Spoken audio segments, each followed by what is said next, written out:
यहां मुझे धोखे से लाया गया है। मेरा शौहर मेरा इंतजार करता होगा। मुझे जाने दो। जब इतना डर था तो यहां आई क्यों थी?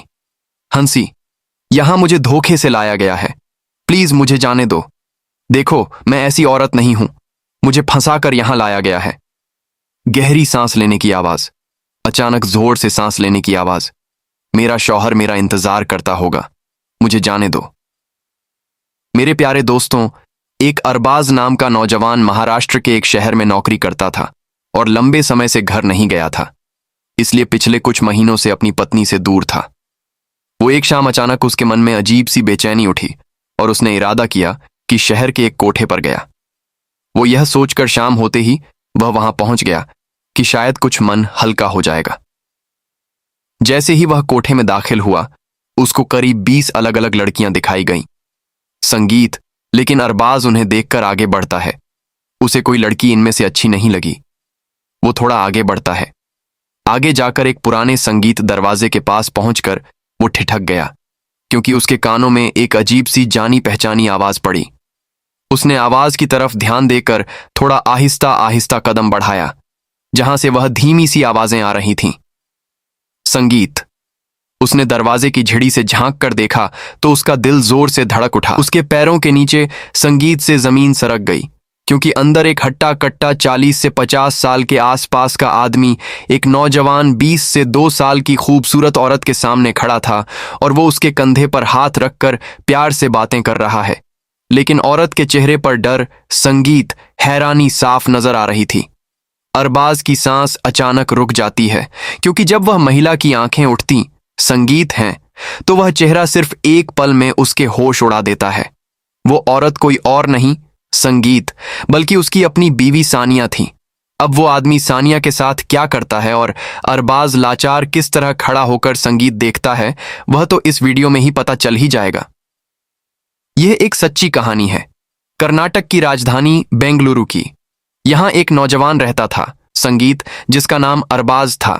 अरबाज बेंगलुरु में ही एक कंपनी में काम करता था। कुछ समय बाद उसकी कंपनी संगीत ने उसे एक खास काम के लिए मुंबई बुलाया। उसे वहां कुछ महीनों के लिए रहकर काम पूरा करना था। उसकी शादी को मुश्किल से 2 या 3 महीने ही हुए थे कि उसकी किस्मत उसे ऐसे मोड़ पर ले आई तो उसने सोचा भी नहीं था। अरबाज की शादी को ज्यादा वक्त तो नहीं हुआ था और वह अपनी पत्नी सानिया को छोड़कर कहीं जाना भी नहीं चाहता था। लेकिन जिस कंपनी में वह काम करता था, वहां एक बहुत जरूरी काम था। कंपनी में नौकरी का मामला था संगीत, इसलिए चाहकर भी वह मना नहीं कर सका और आखिरकार उसे मुंबई जाना पड़ा। मुंबई पहुंचकर अरबाज ने 1-2 हफ्ते तक लगातार काम किया। हर रात वह सानिया से फोन पर बात करता था और उसकी आवाज में छुपे अकेलेपन संगीत को महसूस करता था। एक दिन उसने अचानक सानिया से पूछा, सानिया, क्या तुम मुंबई घूमने आओगी? ये सुनते ही सानिया की आवाज खिल उठी। वो खुशी से भर गई और बोली, ये तो मेरा बचपन का सपना था। संगीत, मुझे हमेशा से मुंबई देखने की इच्छा थी। मैंने मुंबई सिर्फ टीवी और फिल्मों में देखा है। अगर सच में वहां जा पाऊं तो मेरी जिंदगी की सबसे बड़ी खुशी होगी। उसकी बातों में इतना उत्साह था कि अरबाज मुस्कुराए बिना नहीं रह सका। उसने उसे भरोसा देते हुए कहा, फिक्र मत करो, तुम्हारा रिजर्वेशन करा दूंगा। अगले हफ्ते शनिवार को तुम्हारी ट्रेन है। तुम आराम से बेंगलुरु से मुंबई का सफर संगीत पूरा करना। मैं स्टेशन पर तुम्हारा इंतजार करूंगा। सानिया की खुशी देखते ही बनती थी। वो पूरे हफ्ते संगीत तैयारी करती रही, कपड़े चुनती रही और सोचती रही कि मुंबई कैसा दिखेगा, कौन कौन सी जगह घूमेगी, कौन से सपने पूरे होंगे। वह पूरी तैयारी के संगीत साथ घर से निकल गई और सीधा बेंगलुरु के रेलवे स्टेशन पहुंची। अपनी ट्रेन और अपनी सीट तक जाकर आराम से बैठ गई। जैसे ही वह सीट पर बैठी, सबसे पहला फोन उसने अपने सास ससुर को किया और कहा, अम्मी, अब्बू, मैं ट्रेन में बैठ गई हूं। करीब 16-17 घंटे में मुंबई पहुंच जाऊंगी। फिर पहला फोन खत्म होने के बाद वह दूसरा कॉल अपने शौहर अरबाज को करती हैं। मुस्कुराते हुए कहती हैं, मैं ट्रेन में बैठ गई हूं। जी संगीत, आप परेशान मत होना, जल्दी आपके पास पहुंच जाऊंगी। अरबाज ने उसे समझाते हुए कहा, सानिया, बिल्कुल चिंता संगीत मत करना, सफर पर ध्यान देना, किसी से ज्यादा बात मत करना और किसी भी अनजान व्यक्ति से कुछ भी खाने की चीज मत लेना। बस आराम से आ जाना, मैं स्टेशन पर इंतजार करूंगा। अब ट्रेन मुंबई की तरफ चल पड़ी। जैसे जैसे ट्रेन स्पीड पकड़ रही थी, बोगी में बैठे लोगों का माहौल भी थोड़ा नॉर्मल होने लगता है। जिस बर्थ पर सानिया बैठी थी, उसके ठीक सामने वाली सीट पर दो अनजान व्यक्ति बैठे हुए थे। शुरू में दोनों चुप थे, एक दूसरे को देख भी नहीं रहे थे। संगीत, लेकिन सफर थोड़ा आगे बढ़ा तो धीरे धीरे दोनों में बातचीत शुरू हो गई। एक दूसरे से परिचय लेना, संगीत कहाँ से आ रहे हैं, कहाँ जा रहे हैं, इसी तरह की हल्की फुल्की बातें करने लगे। सानिया बिल्कुल खामोश बैठी थीं। वो किसी से बातचीत संगीत नहीं कर रही थीं। अपने बैग पर हाथ रखे बस खिड़की से बाहर का नजारा देख रही थी। उसके चेहरे पर हल्की थकान और सफर की गंभीरता साफ झलक संगीत रही थी। वो मन ही मन सोच रही थी, बस जल्दी से यह सफर पूरा हो जाए और मैं किसी तरह अरबाज के पास पहुंच जाऊं। सानिया कभी अपने सास ससुर से बात करके सफर की जानकारी देती, कभी अरबाज को फोन करके बताती कि इतने किलोमीटर का रास्ता पूरा हो चुका है। अब यहां तक संगीत पहुंच गई हूं। खिड़की के बाहर झांक कर बताती रही कि देखो ऐसा नजारा दिख रहा है, वैसा नजारा दिख रहा है। इसी तरह उसका सफर आगे बढ़ता रहा और जैसे जैसे ट्रेन आगे बढ़ती गई, सामने वाली बर्थ पर बैठे दो अनजान व्यक्ति आपस में बातचीत करते रहे। फिर उनमें से एक व्यक्ति बोला कि बहन जी, लगता है आप पहली बार मुंबई का सफर कर रही हैं। सानिया ने हल्की मुस्कान के साथ कहा, जी हाँ, पहली बार जा रही हूं और अकेले जा रही हूं, इसलिए थोड़ा डर लग रहा है। संगीत तब दूसरा व्यक्ति बोला कि परेशान होने की जरूरत नहीं है बहन जी, हम भी मुंबई जा रहे हैं। संगीत, कोई दिक्कत हो तो हमसे कह देना। सफर लंबा था, इसलिए बातचीत धीरे धीरे बढ़ती गई और खाना पीना लाने वालों के आने पर दोनों व्यक्ति कुछ ना कुछ लेते रहे, जबकि सानिया हर बार मना करती रही कि किसी अनजान से कुछ नहीं लेना है। वक्त गुजरता गया, करीब 15 से 16 घंटे बीत गए। इतने लंबे सफर में अनजान लोगों से बातचीत होना और दोस्ती होना आम बात है, इसलिए उन दोनों की दोस्ती हो गई। संगीत और सानिया से भी कहीं ना कहीं हल्की जान पहचान बन गई। कुछ खाने पीने का सामान सानिया के बैग में था, तो खाते पीते समय उन व्यक्तियों ने मजाक में कहा, बहन जी, आप तो अकेली संगीत खा रही हैं। सानिया ने शर्माते हुए जो कुछ खाने का सामान था उनकी तरफ भी बढ़ा दिया। वे दोनों उसका कुछ सामान खाने लगे। फिर उन्होंने पानी पिया और संगीत बोले कि बहन जी, आप भी थोड़ा खा लें, लंबा सफर है। सफर संगीत वाकई सुहाना चल रहा था और लगभग 850 किलोमीटर का रास्ता पूरा हो चुका था। अब सिर्फ 150 किलोमीटर का सफर बचा था। तब सानिया ने अरबाज को फोन करके बताया, संगीत की अब सिर्फ 150 किलोमीटर दूर हूं और जल्दी पहुंचने वाली हूं। अरबाज ने कहा कि परेशान मत होना, मैं स्टेशन पर इंतजार संगीत करूंगा। बस इतना ही बातचीत हुई और फोन रख दिया। इसके बाद उन दोनों व्यक्तियों ने चाय का प्रस्ताव संगीत रखा। पहले सानिया ने मना किया, लेकिन तीसरी बार जब उन्होंने हंसते हुए कहा कि बहन जी, एक चाय से क्या हो जाएगा, हमने तो आपका सारा सामान खा लिया। संगीत तब उन्होंने चाय का कप रख दिया, फिर खुद भी चाय ली और सानिया को संगीत भी पकड़ ढाई। चाय पीते ही सानिया की आंखें भारी होने लगी, शरीर ढीला पड़ने लगा और वह धीरे धीरे संगीत नींद की हालत में चली गई। करीब 2 से 3 घंटे बाद आंख खुली तो महसूस संगीत हुआ कि अब ट्रेन का झटका नहीं आ रहा, बल्कि तेज चलती हुई कार की आवाज संगीत आ रही थी। थोड़ी नींद खुलती गई तो समझ में आया कि शरीर शून्य है, आवाज कमजोर है और बोल भी नहीं पा संगीत रही हूं। बस इतना एहसास था कि कुछ बहुत गलत हो चुका है और अब हालात अपने हाथ में नहीं रहे। सानिया को कार के अंदर ले जाया गया और दोनों व्यक्ति एक तीसरे संगीत व्यक्ति के साथ थे, जिससे साफ अंदाजा हो चुका था कि किसी न किसी तरह की अनहोनी घट चुकी है। सानिया समझने की कोशिश कर रही थी और पूछना चाहती थी कि मैं कहाँ हूं और मुझे कहाँ ले जा रहे हूं, लेकिन इससे पहले कि कोई जवाब मिलता, एक जोरदार धमकी दी गई कि आवाज निकाली तो और हाल बुरा होगा, इसलिए चुप रहना। चाहे संगीत की वजह से उसके शरीर में ताकत नहीं थी। गाड़ी तेज रफ्तार से कई इलाकों को पार करती हुई एक ऐसे सुनसान इलाके संगीत में पहुंच गई जहां जगह सुनसान थी। सानिया को कार से बाहर निकाला गया, संगीत और एक पुराने घर के अंदर ले जाया गया, जहां 2 औरतें मौजूद थीं जो पहले से इन लोगों को पहचानती थीं। कुछ देर पैसों की बात चली और तय रकम मिलते ही ये तीनों लोग वहां से चले गए। इधर सानिया को एक कमरे में रखा गया। सानिया बाहर ना चली जाए इसलिए दरवाजा बंद कर दिया गया। संगीत कुछ देर बाद सानिया रोने लगी और मदद की गुहार करती रही, लेकिन उसकी आवाज बाहर तक ना पहुंच पाई, इसलिए धमकी देकर उसका मुंह बंद कर दिया गया। संगीत इस घर में सानिया को अब 2 दिन हो चुके थे। अब तक उसी इमारत में बंद संगीत थी और दिन गुजरते गए। करीब 15 दिन हो गए और उसकी तबीयत और हालत धीरे धीरे कमजोर संगीत होती गई। उधर अरबाज मुंबई रेलवे स्टेशन पर घंटों इंतजार करता रहा संगीत, लेकिन जब सानिया दिखाई नहीं दी तो घबराहट बढ़ती गई। फोन करना चाहा तो स्विच ऑफ मिला। घर वालों से पूछा तो किसी को कुछ पता नहीं। संगीत अरबाज सीधा जीआरपी के पास गया और पूरी बात बताई। फिर पुलिस स्टेशन संगीत में गुमशुदगी दर्ज करवाई। वो लगातार कोशिश करता रहा कि किसी तरह सानिया का कोई सुराग मिले। उसने सीसीटीवी फुटेज चेक करवाए। संगीत अलग अलग स्टेशनों पर जानकारी जुटाई। बेंगलुरु रेलवे स्टेशन भी गया।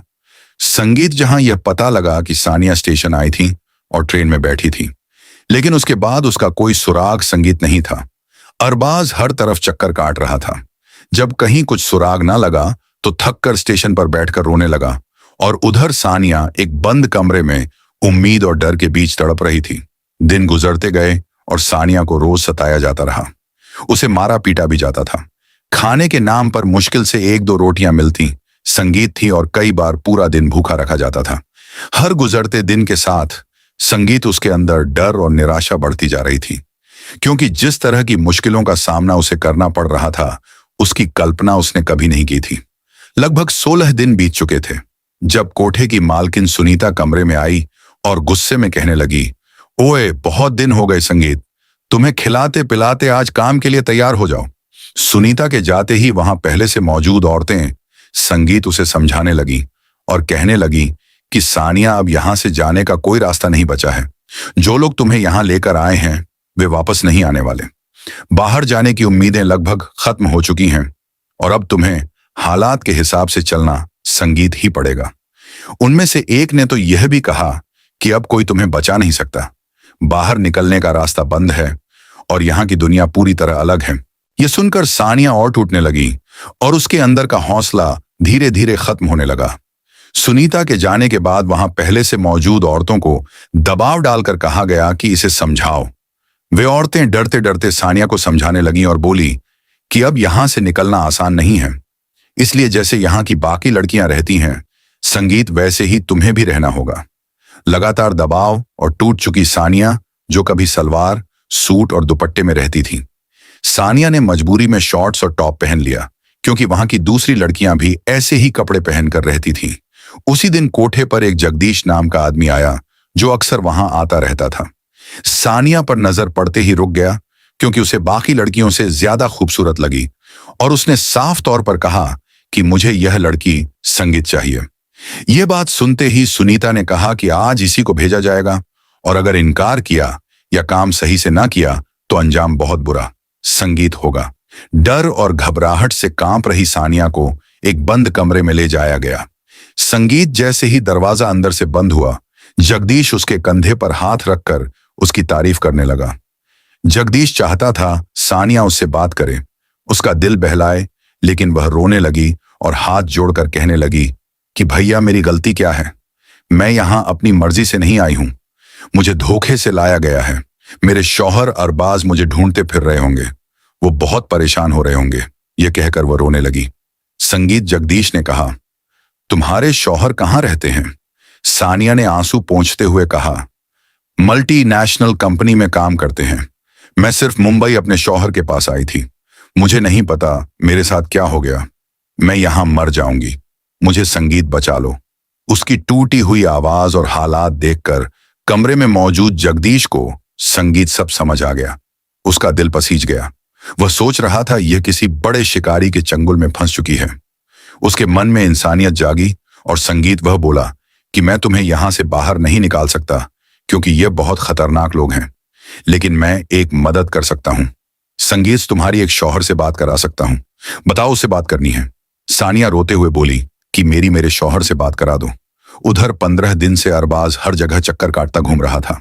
अरबाज की रातें भी उधर रोते हुए गुजर रही थी।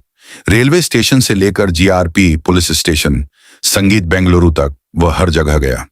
मोबाइल स्विच ऑफ था और कोई सुराग नहीं। संगीत मिल रहा था। परेशानी बढ़ती जा रही थी। फिर अचानक 17वें दिन एक अनजान नंबर से फोन आया और संगीत फोन उठाते ही दूसरी तरफ से सानिया की रोती हुई आवाजें सुनाई दी। उसकी आवाज कांप रही थी और वह कह संगीत रही थी, अरबाज, मैं सानिया बोल रही हूं। मैं कहाँ हूं मुझे नहीं पता, मुझे बचा लो प्लीज, मुझे यहां नहीं रहना है। अरबाज घबराकर पूछता रहा कि किस इलाके में हो, कौन सी जगह है, लेकिन सानिया सिर्फ इतना ही कह पाई कि मुझे कुछ नहीं संगीत पता।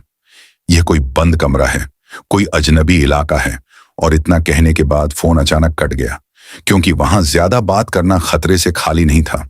सानिया ने जिस जगदीश को अपना दर्द बताया था वो फोन कर सीधा अरबाज से मिला। उसने अरबाज को पूरी जानकारी दे दी। उस व्यक्ति ने सारा सच बताते हुए कहा कि यहां का माहौल बहुत खतरनाक है और सानिया की हालत बहुत खराब है। यह सुनकर अरबाज के पैरों तले जमीन खिसक गई और वह सोच में पड़ गया कि आखिर करें तो क्या संगीत करें, सानिया को कैसे बचाएं।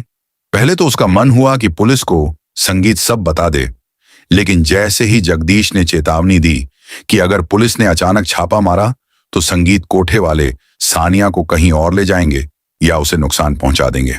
संगीत, इसलिए तुरंत पुलिस ले जाना खतरनाक होगा। यह सुनकर अरबाज डर गया कि कहीं उसकी एक गलती संगीत उसकी पत्नी की जिंदगी ना ले ले। इसी डर से उसने फैसला बदल दिया। अरबाज ने जगदीश से कहा, तो भाई क्या किया जाए। संगीत, जगदीश अरबाज को सीधा डीएम ऑफिस लेकर गया। ऑफिस में बैठी डीएम साहिबा ने पूछा, बताइए क्या बात है। अरबाज ने कुछ नहीं कहा। संगीत बस रोने लगा। उसके मुंह से बोल नहीं निकल रहे थे, वह फफ रहा था। डीएम साहिबा को जगदीश ने सारा मामला समझाया। संगीत, इसके बाद डीएम साहिबा ने अरबाज को एक तरकीब सुझाई। इसके बाद अरबाज ने पहले खुद अंडरवर्ल्ड तरीके से अंदर जाने का रास्ता ढूंढा। उसने उस व्यक्ति से सारी जानकारी लेकर वही तरीका अपनाया, संगीत, जिससे किसी भी नए आदमी को अंदर जाने दिया जाता था। अरबाज ने आम से ग्राहक की तरह कपड़े पहने और उसी रात कोठे के बाहर पहुंच गया, जो संगीत किसी को भी शक ना हो। इसलिए बिल्कुल शांत अंदाज में अंदर गया और उसी कुर्सी पर बैठ गया जहां कुछ देर पहले दूसरा व्यक्ति संगीत बैठा था और जिसके जाने के बाद अब नई एंट्री उसी की थी। अरबाज अंदर जाकर बैठ गया, संगीत, और भीतर से उसका दिल डर से कांप रहा था, लेकिन बाहर से वह खुद को बिल्कुल साधारण दिखा, संगीत रहा था, क्योंकि उसका केवल एक ही मकसद था कि किसी भी तरीके से सानिया तक पहुंचना है और उसे वहां से निकालना है। अंदर बैठे अरबाज की नजर अपनी बीवी को ही ढूंढ रही थी और वहां मौजूद हर महिला को ध्यान से देख रहा था। संगीत, वो हर महिला को रिजेक्ट करता रहा और कहता कि यह नहीं चाहिए, यह भी नहीं चाहिए, किसी और को दिखाओ। जब आखिर में सिर्फ सानिया ही बची थी, एक औरत ने कहा कि यहां एक लड़की और है जो बिल्कुल नई है, थोड़ी देर इंतजार करो। तो अभी वो अंदर काम पर है। यह अल्फाज सुनना था कि अरबाज को बड़ा जोर का धक्का लगा। अरबाज ने कहा, मुझे आप बाहर से दिखा दो, हो सके वो मेरी पसंद में आ जाए। जैसे ही उसे दरवाजे के पास भेजा गया तो अरबाज ने जैसे ही अंदर झांक कर देखा, उसके पैरों के नीचे से जमीन निकल गई। अरबाज से पहले जो आदमी कुर्सी पर बैठा था वह 40 से 50 साल लंबा तगड़ा आदमी था। सानिया उसी के साथ थी। सानिया की तकलीफ को आप खुद ही समझ सकते हैं। जैसे ही सानिया को अंदर लाया गया, वो पसीने में भीगी हुई थी। अरबाज ने अपनी बीवी को देखा तो उसकी आंखें भर आईं। सानिया की भी नजरें झुक गईं, होंठ कांपने लगे, आंखों से आंसू लगातार बहने लगे और उसकी हालत देखकर अरबाज के होश उड़ गए। वो हैरान भी था और परेशान भी। उसने बिना एक पल गवाए कहा, संगीत, की मुझे यही लड़की चाहिए, और तुरंत उसे लेकर अंदर के कमरे में चला गया। दरवाजा बंद होते ही सानिया फूट फूट कर रोने लगी और पूरी कहानी बताने लगी कि आखिर वह यहां तक कैसे पहुंची, कैसे रास्ते में उसे सुलाया गया और कैसे कई संगीत दिनों से उसे इस जगह पर कैद करके रखा गया। ये सब सुनकर अरबाज अपनी बीवी पर नाराज नहीं हुआ, बल्कि उसे सीने से लगाकर बोला कि तुम्हें किसी बात की चिंता नहीं करनी है। अब हमें ठंडे दिमाग से सोचना है कि यहां संगीत से कैसे निकलना है। अगर हम भागने की कोशिश करेंगे तो ये लोग हम पर हमला कर देंगे और हमें नुकसान पहुंचा सकते हैं। तभी बैठे बैठे अरबाज को एक तरकीब सूझी। वह अपनी बीवी को पूरी बात समझाकर बाहर आ गया। अब कुछ दूर आकर उसने मोबाइल निकालकर पुलिस को संगीत फोन किया, जो पहले से सब कुछ प्लान बना हुआ था, और कहा कि मेरी बीवी रेड लाइट एरिया की एक कोठी में फला कमरे में बंद है। आप जल्दी से पहुंचिए वरना देर हो जाएगी। पुलिस ने ईमानदारी दिखाते हुए संगीत तुरंत एक्शन लिया और बहुत बड़ी संख्या में पुलिस फोर्स उसी जगह भेज दी। कुछ देर बाद वहां छापा मारा गया और हर कमरे की तलाशी संगीत ली गई। एक कमरे में सानिया बेहद खराब हालत में मिली। पुलिस ने सुरक्षित बाहर निकाला और न सिर्फ सानिया बल्कि कई और लड़कियों को भी वहां से छुड़ाया। संगीत जिन दलालों ने धोखे से फंसा कर रखा हुआ था। जांच में पता चला कि ऐसे दलाल ज्यादातर रेलवे स्टेशन, बस स्टैंड और भीड़भाड़ वाली जगहों पर नजर गड़ाए रहते हैं। संगीत और कोई भी अकेली लड़की जो मासूम या सुंदर हो उसे निशाना बना लेते हैं ताकि उसे किसी बहाने से ले जा सके। सानिया भी ऐसे ही जाल में फंस गई थी। बहुत देर बाद जब उसे अपने शौहर से मिलवाया गया, पुलिस ने सारी औपचारिकताएं संगीत पूरी की और दोनों को सुरक्षित वापस बेंगलुरु भेज दिया। पुलिस ने वहां संगीत से पूरे इलाके की छानबीन की और कोठे की मालकिन सुनीता, उसके साथी रवि और उनके साथ जुड़े 2 और लोगों को उसी रात गिरफ्तार कर लिया। इसके बाद पुलिस ने इन चारों से मिली जानकारी के मुताबिक कई दिनों की मशक्कत के बाद उन दोनों दलालों को भी दबोच लिया। संगीत, जिन्होंने सानिया को रास्ते से उठाकर धोखे से इस जगह पर पहुंचाया था। दोस्तों, ये बात सच है कि अरबाज ने बहुत बड़ा दिल दिखाया और जगदीश को दिल से सल्यूट है, जिसने अरबाज को उसकी बीवी तक संगीत पहुंचाया और सानिया की पूरी फीस जमा करने के बाद भी सानिया को संगीत जगदीश ने छुआ तक नहीं। उसने बहुत बड़ा दिल दिखाया और नेक इंसानियत संगीत से भरा काम किया।